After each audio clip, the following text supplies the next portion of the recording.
presenters are Emmy Award-winning journalist whose morning show anchor on CBS 46 News is the bomb right here in Atlanta. And who also... Good evening, everyone, I should say. I've been waiting for this part of the show here, Karen, because we're talking about a gentleman who has wowed us for more than 30 years on the big screen, television, even theater. And you guys remember him well for his role in Lethal Weapon. He also made us laugh and he made us cry. He also pissed us off a little bit. Let's see if y'all remember this. M-I-S-T-E-R,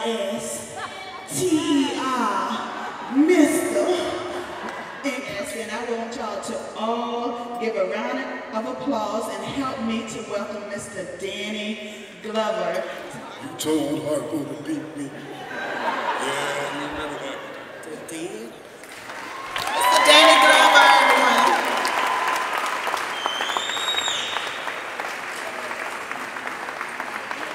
Let me, you know, what happens when you're the first one introduced to the award, you don't get a chance to hear what everyone else has to say, so you can kind of shape your comments and thoughts from those who came before you. I want to acknowledge the Tuskegee Airmen of Atlanta over here. Yeah. I had the chance to take pictures with them, to meet them, and realize that I'm sitting next to, it made me kind of just, I was nervous. I'm sitting next to men who were the forerunners and gave so much of themselves, withstood so much. And you should have felt that, you'd have noticed the tingle in me as I sat next to them in real honesty. So let's give them another hand of when we stand tall, it's because we stand on the shoulders of those who come before us. And they allow us to stand tall and proud. This is the first inaugural, or the inaugural event for Hear the Image Award. And certainly it's an honor to accept this award. And I accept it as a man, a senior now, an older man who has deep roots here in Georgia. And so many people have in Georgia, deep roots. My mother was born about 2 hours from here, attended Payne College in Augusta and graduated in 1942.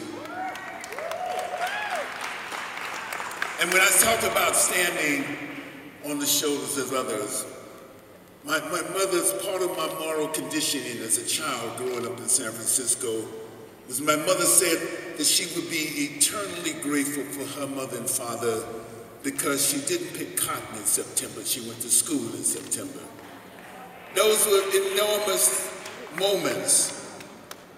My grandparents understood, even though they had not gone past the 3rd grade and their attendance in school was irregular, that there was another day coming and another moment coming, and their children were going to be a part of that. And remember that as our calling, that there has to be another day and another moment coming. And whatever we do in our lives, we have to prepare our children collectively for that moment, We have to give them the strength, we have to give them the fortitude and the courage, and we have to allow them to imagine what possibly could happen if they are entitled to be a part of the transformation that we're about and need to be about creating the community that we need to create so desperately. And if there's one lesson that I learned from that moment, that, how you say, mantra that my mother gave to us, is that whatever she was doing in her life, she was only following the steps of her mother and father. She was following the steps and passing that on to us. We have some difficult times with us. We see what's happening in Ferguson. We have some difficult moments with us. We see what's happening in every place in the country with our children. We have to hold them, embrace them, tell them how much we love them, and tell them that we're standing right with them, and give them the courage, see, we go on, to continue on.